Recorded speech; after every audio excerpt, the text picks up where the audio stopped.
let you know in a half an hour or so when we stop the recording, so we can talk about other things. And with that, Randy, I'm going to turn it over to you. Do you have slides to share? Do we need to get you screen sharing? Oh, and he has. Perfect.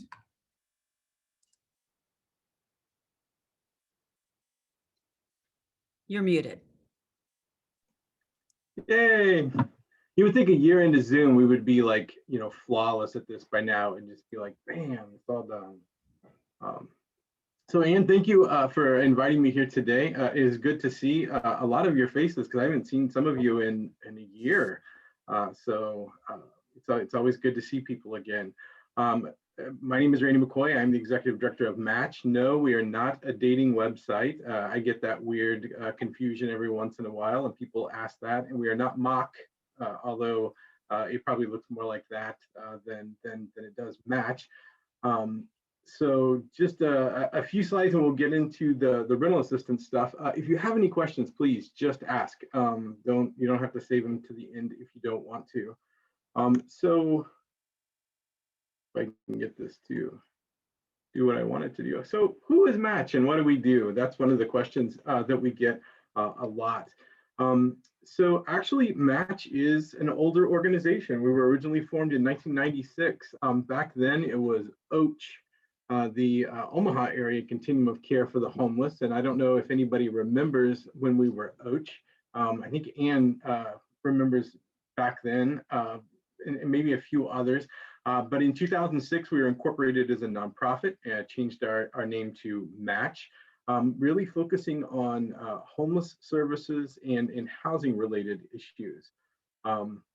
We are a collective impact nonprofit, and we try very hard to meet the 5 core goals of being a collective impact by setting common agendas around the different projects or different things that we're involved in around homelessness and housing. We try to create different shared measures, data management, and information gathering for all of the partners that we work with, but also for the areas that we are really engaged in around housing and homelessness. We try to mutually reinforce those activities through different task force, committee meetings, planning, and projects. We try to have continuous communication with all of our partners in the community at large. And we, as the nonprofit, also try to serve as the backbone organization, bringing all the partners together, working on the agenda and the measurements and all of that communication. What do we do, though, on a daily basis? MACCH is the HUD designated continuum of care lead entity and collaborative applicant. It sounds really fancy, but basically what it means is for HUD funding that comes from their homeless assistance programs, we are the entity through which agencies apply. We don't disperse it. We don't contract with the individual agencies. What we are is sort of the collaborative applicant for the community through which all those different nonprofits apply. We try very hard to be the subject matter expert and thought leader around homelessness, homeless policy, homeless system services, but also are focused on other areas like affordable housing or access to affordable housing. We do serve a tri-county area. So we serve Douglas and Sarpy counties in Nebraska and Potawatomi County in Iowa. That is actually our federally defined area as well. And so we are the continuum of care lead for those 3 counties.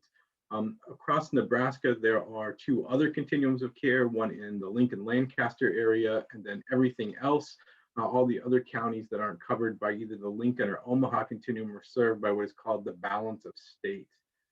What do we do? So we try to, again, to be that center, that lynch point for lots of different organizations and systems of care throughout the community. So we do a lot of work with emergency shelters and housing providers, such as Sienna Francis, Stevens Center, New Visions, Open Door Mission, Heartland Family Services, Together, etc. We also work with the local public housing agencies in Douglas County and Omaha and Sarpy County.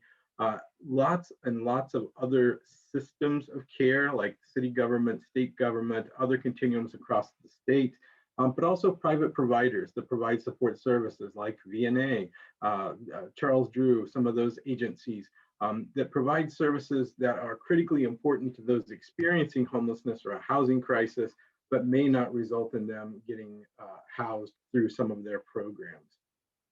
We also try to generate data and reports for the community that are meaningful and simple to understand, which is a little hard given some of the things that HUD asks us to report on. We just submitted a report to HUD called System Performance Measures.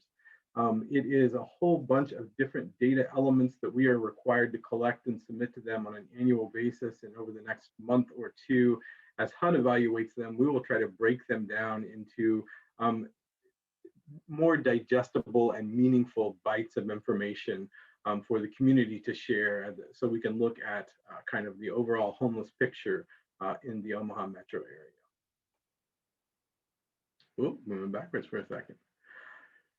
In early 2020, as COVID really started to become an issue in the metro area, we started to break it down and say this is going to have an impact on what we do, not only through the partner agencies, the providers, but also all of the other work that we try to do in a normal year. And so we came up with this response priorities for COVID. And starting at the bottom, and I'm sorry if it's a little bit hard to see, but starting at the bottom, the first two levels were really crisis management and emergency response. And it really started with the emergency shelters.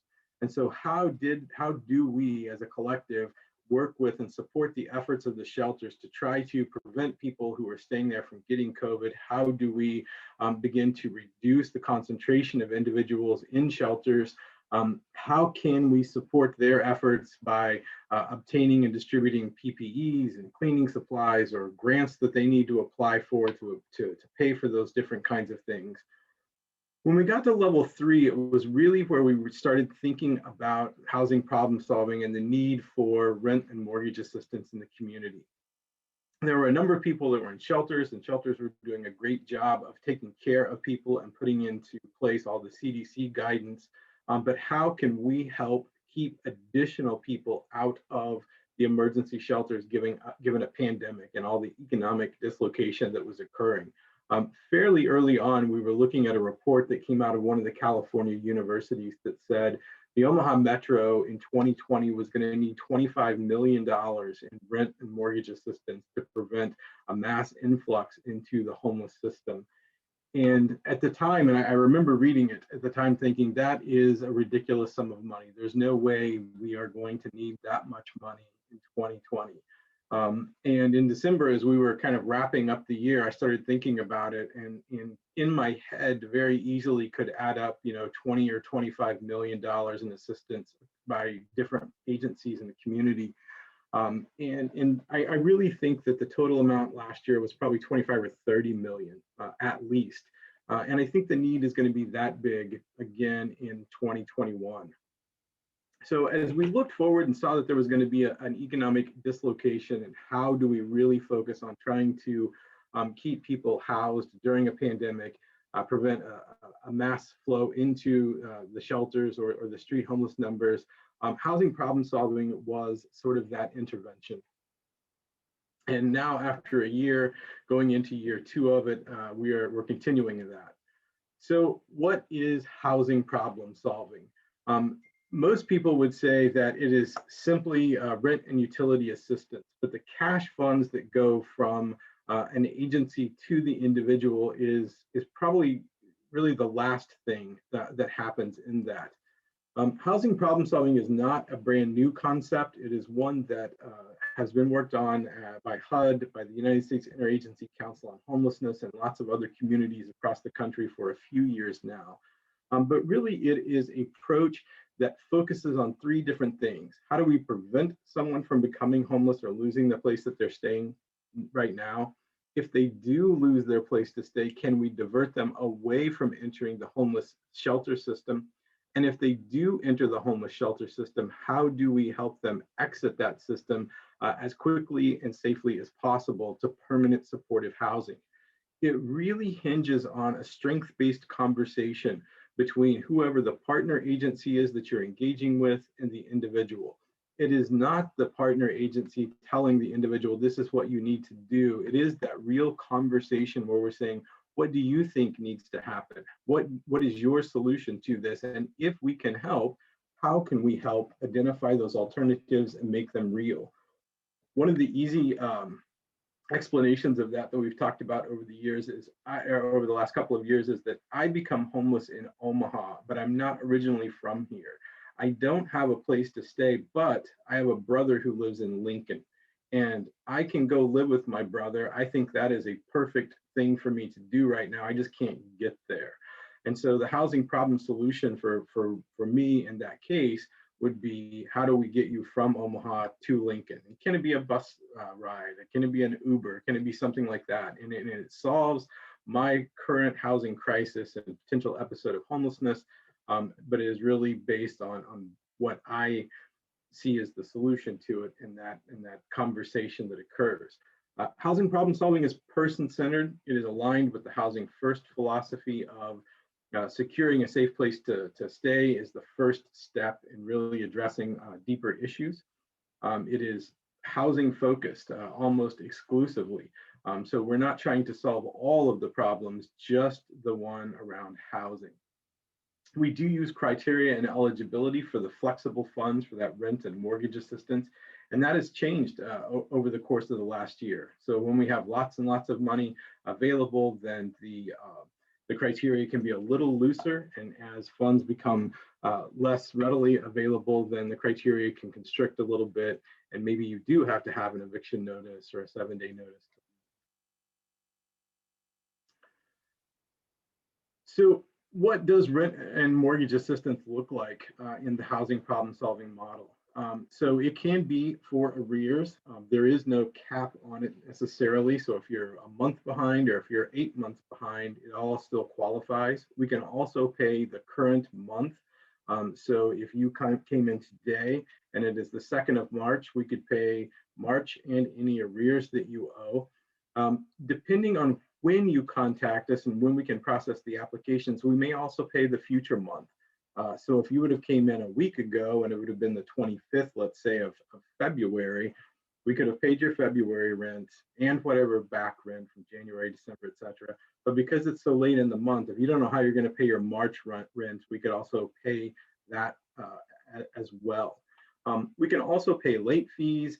And if you have lost your housing before contacting us, or if you're currently in a shelter or working with other homeless assistance providers, we can also provide things like security deposits, first month's rent, application fees, etc. if you can identify and secure additional housing. I would say one thing about mortgages. For us, typically we will pay your mortgage if it's this month, or if you're a month behind maybe, and it's a simple enough process of just writing your lender a check. One of the things that we have seen over the last year is that people have worked out forbearance agreements or repayment agreements with their lender, and then fall delinquent on those, or their lender is already talking about foreclosure or some other action. In those cases, we would refer you to some of our partners. FAS is probably the one that comes first to mind, because they are more of the expert in mortgages, lending, and things like that than we are, than some of the other partners, and can really get into the technical details around those mortgages and some of those requirements. So we don't want to just pay the mortgage, but then have the lender go ahead and foreclose or something else happen. We would make sure that you were connected to someone who can really help you negotiate the terms of that repayment and make sure that you are on safe and solid footing. Other than rent and utility assistance and mortgage assistance, there are other things that we can help with. We do pay utility payments, especially if it's tied to housing outcomes. Sometimes what you see is clauses in leases that say you have to keep the utilities turned on in your name to be in good standing with your lease. And if your utilities are shut off, you violate your lease and you can be evicted. We can pay utility deposits, especially if it's somebody who is exiting a literally homeless situation. We can we occasionally do some storage costs if you've had to put your belongings in storage and are about to lose those. Background checks and different things like that, especially if it's someone who is exiting a literally homeless situation and reestablishing their housing in the community. So how do you apply? One of the things that we thought was very important from the very beginning was to make the application process as easy as possible. One of the things that we did fairly early on was build a very simple website called matchconnect.org. And you can refer people there today. They can apply for assistance. And at the very top, you start to see like these buttons. And so you can click on this one where you get all the information, including the forms that you would fill out for the CDC eviction moratorium. If you live in Iowa and you're looking at their current state rental assistance program, you can click on this link. If you live in one of the outstate counties in Nebraska, here's a link for that. And so we try to make it as simple as possible for individuals to identify what area they live in, what link they would click on, and then there is information there. As you can guess, this is a site that we spend a fair amount of time updating all the time.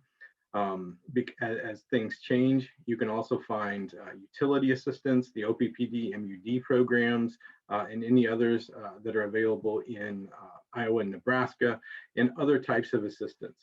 You can also click this link that says HPS partner organizations, and it lists a number of the organizations that we work or distribute funds through.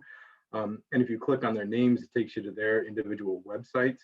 Or you can contact us. And if you click on this, you can simply fill out a little bit of information that allows us to either pass on your information to one of the partner agencies who will be in contact, or we can reach out with some contract staff that we have that process the applications and provide that assistance. This is the city of Omaha and parts of Sarpy County broken out by zip codes. And again, I apologize, it's a little hard to see, but the red dots represent physical locations where individuals can go in and receive assistance.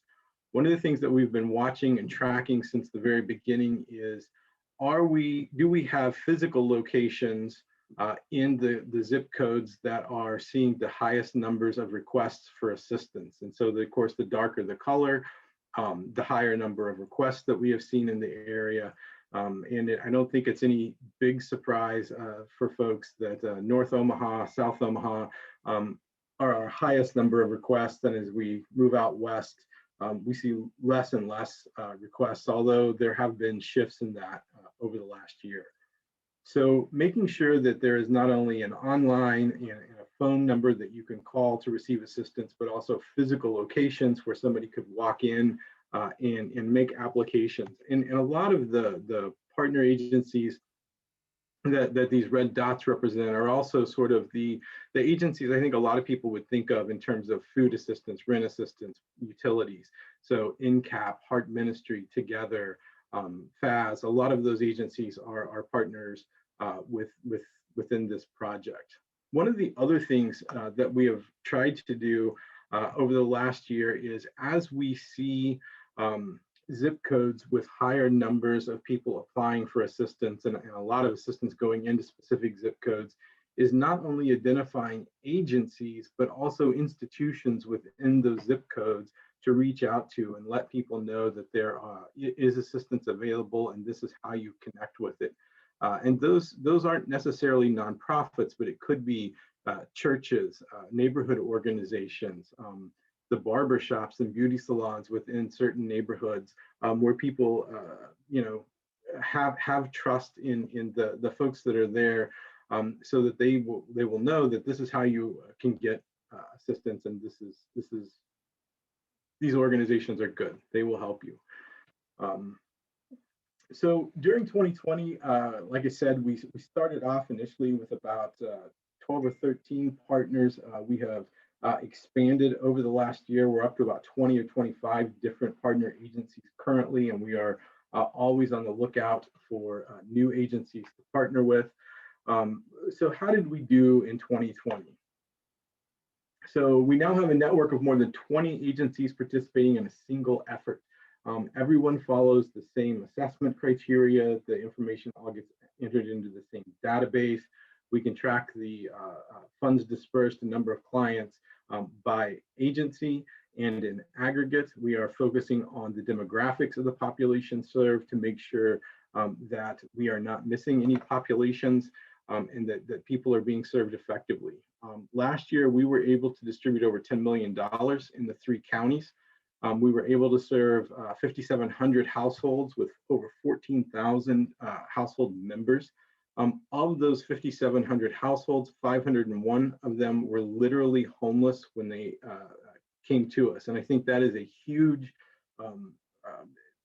shout out to the emergency shelters. A lot of that 501 came through the emergency shelters. And as shelters were taking on all the new responsibility of figuring out how to prevent the spread of COVID, how to sanitize and provide all of their services in a whole new way, and taking on a whole new set of responsibilities around that, they also picked up housing problem solving as a program. And because of that, 501 literally homeless households and an initial assessment were able to find housing in the community. More importantly, or more importantly for the long term, I think, and it really goes to that kind of tier 5 of the COVID response planning, is we have a ton of new information and data that we think in the long term will allow us to better serve the community. I showed you a few slides ago that we had broken out Omaha, Sarpy County, et cetera, by zip codes, and we're tracking the number of people or number of households served in those zip codes. We've also can track it by the demographics of the individuals in those zip codes, the amount of funding that went into those zip codes. But we started building Tableau overlay maps like this. Ooh, sorry. This one specifically looks at evictions filed in the zip codes, and we started on June 1st, which is when the eviction court opened back up after that short shutdown. Of course, again, the darker the color, the more evictions filed in those zip codes. And really what we were looking at was, are the funds that we're dispersing through our partner agencies going to zip codes that are seeing the highest level of impact because of the economic shutdown? And so we looked at things like, what were the unemployment rates, what are the demographic makeup of each of the zip codes. Evictions was one of them. And when you start to overlay the different maps, we see the common thread that I don't think is a big surprise, that a lot of the zip codes in North and South Omaha were highest impacted, not only by the spread of COVID, but also unemployment, the number of evictions filed, the number of requests for assistance, the dollars that went into it. And now as we start to look at the rest of 2021 and out years, the real question for us is, how do we take this information and really start to build upon it for better services in the community? There's a couple of projects that we're working on with some UNO students right now. One that is being worked on is overlaying very similar zip code level data of COVID positivity to the assistance that was provided to make sure that we had honed in and targeted the correct zip codes for assistance. Future ones will look at other data sets that compare things like zip codes with highest ACE scores for youth, food deserts, different social determinant of health related to evictions, unemployment, COVID positivity, the number of requests for assistance, the amount of requests for assistance. Randy? Yeah. How did, with all those evictions, how did the executive order with the moratorium on evictions, how did that play into that, or did it? That's a great question. So when the courts, so let me, I'm being attacked by, this is Dr. Scully, my cat, sorry. She's attacking me today. So the eviction moratorium, it was a blessing and a curse in some ways. And so it was not a blanket moratorium. For somebody to apply, you had to apply. So I have to get a form, I have to fill it out, I have to send it to my landlord saying I'm seeking protection under that. And if you didn't do that, you weren't protected. And so there were a lot of people that didn't understand that piece of it, that you had to do that. And so evictions were still filed.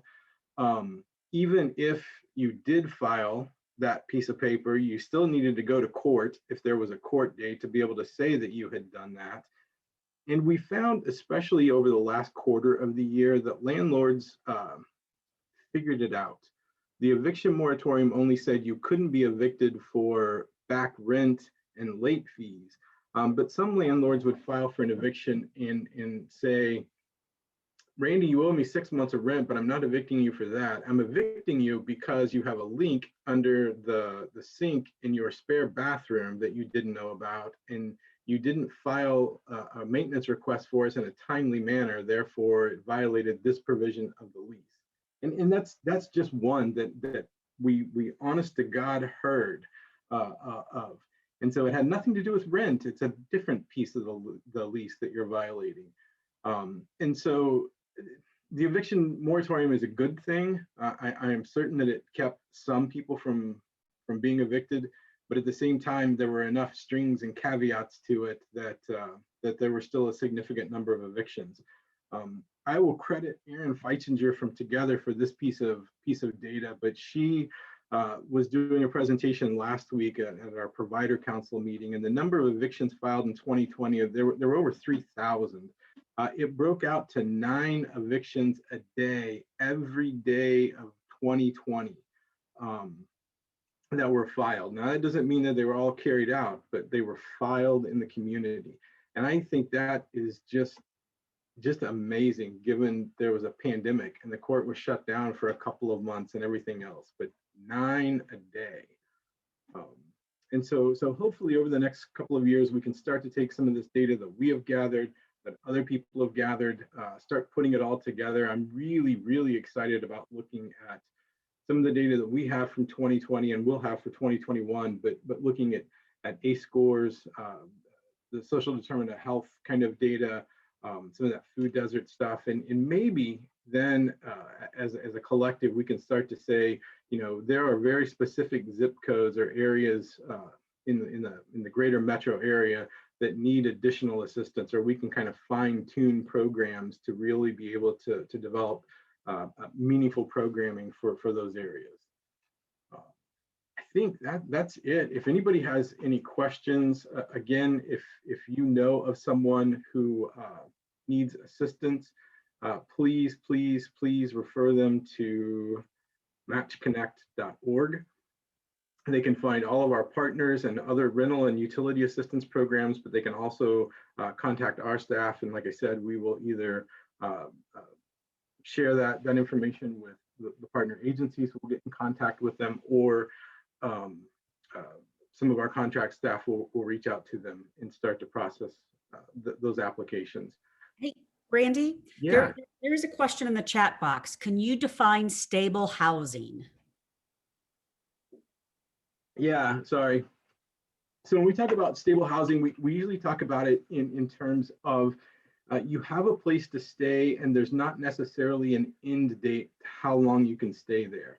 So and Robert is the first one I see on my screen. So if I don't have a place to call my own, like that I lease, and Robert says, yeah, you can come stay with me for the next 3 days, I have a place to stay, but it's not stable because because I know it's going to end on whatever 3 days from Friday, or Robert can kick me out at any point, and so I have a place to stay, but it's not necessarily stable. So stable would be either I have rented a place of my own, or I can go stay with Robert and I have some right to stay there, whether it's a sublease or he just doesn't care how long I stay.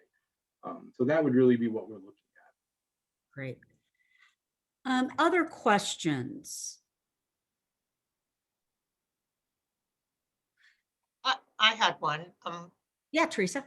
So I wanted to ask in the realm of the data collection.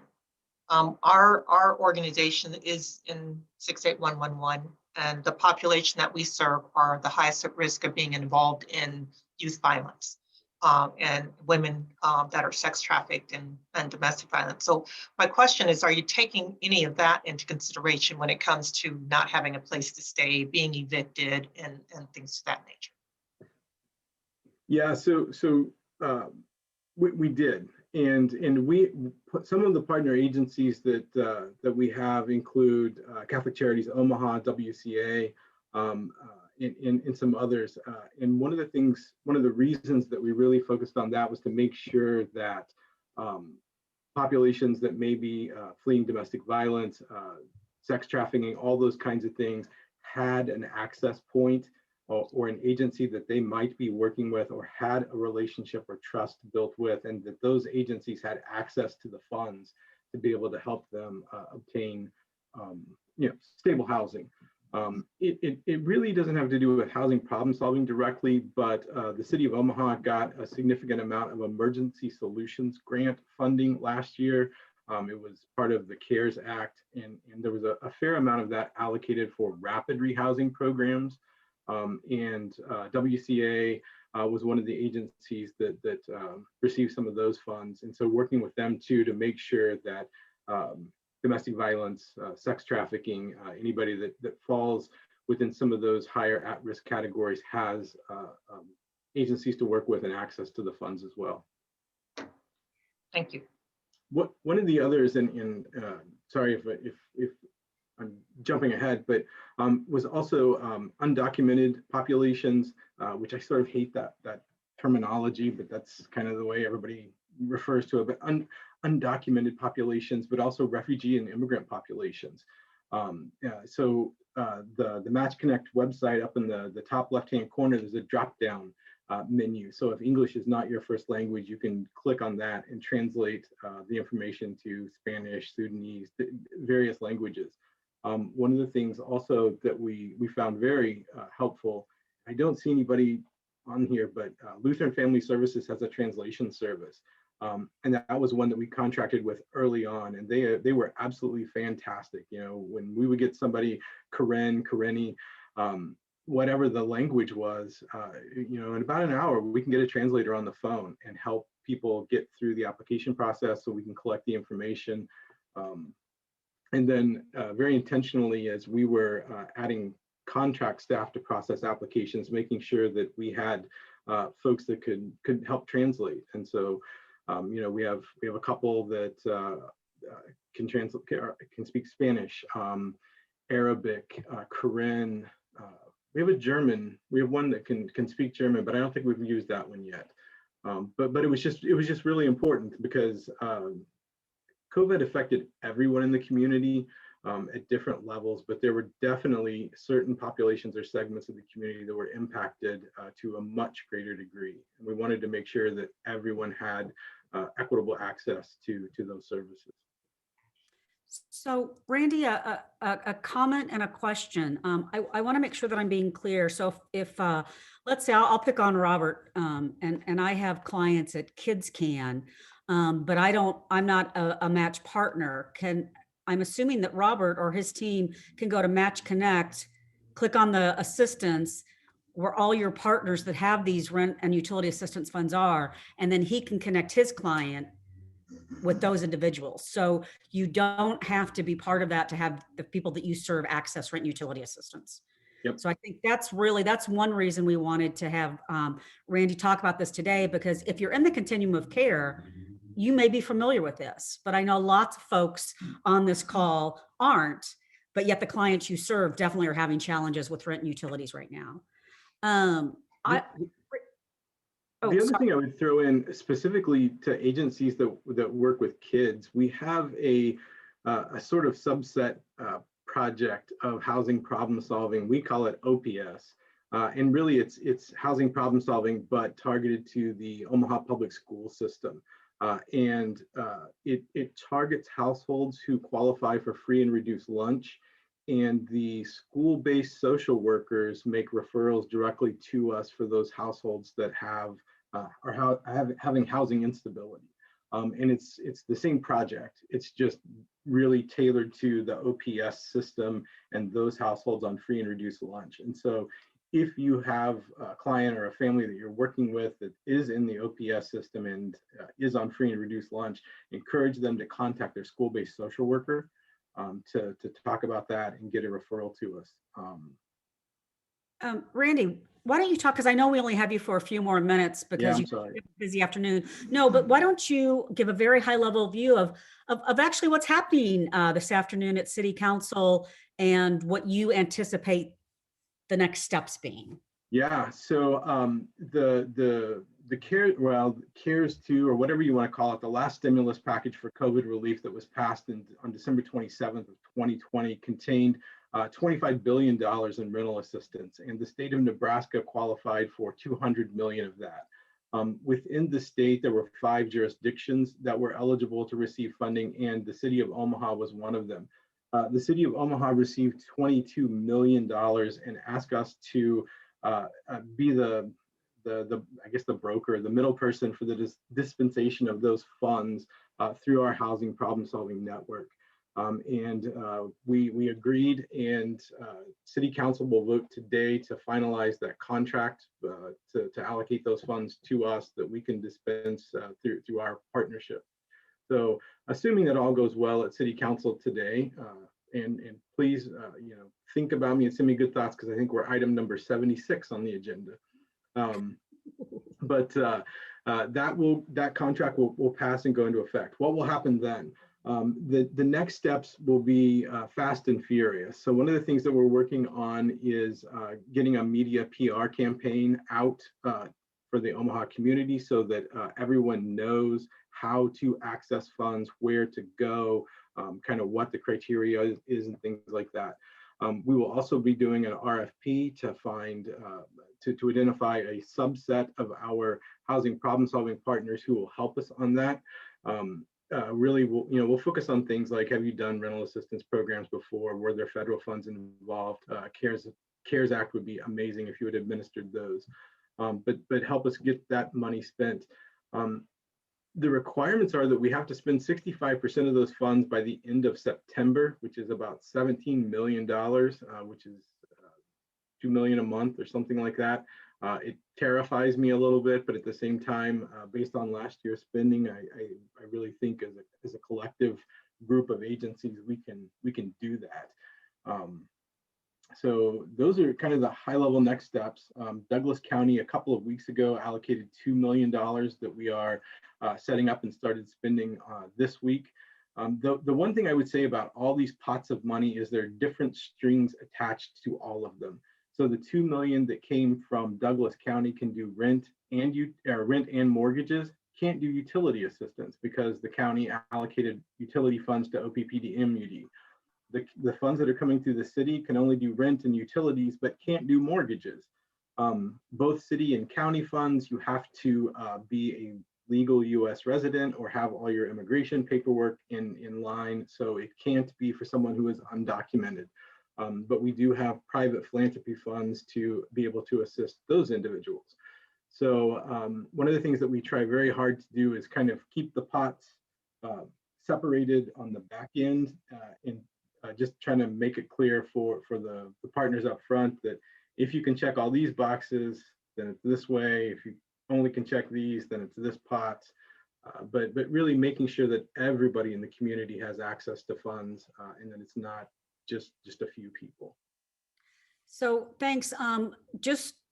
We will send out this recording to the CEO listserv. So feel free to share it with whoever on your team that maybe should have this information, that maybe works more directly with clients.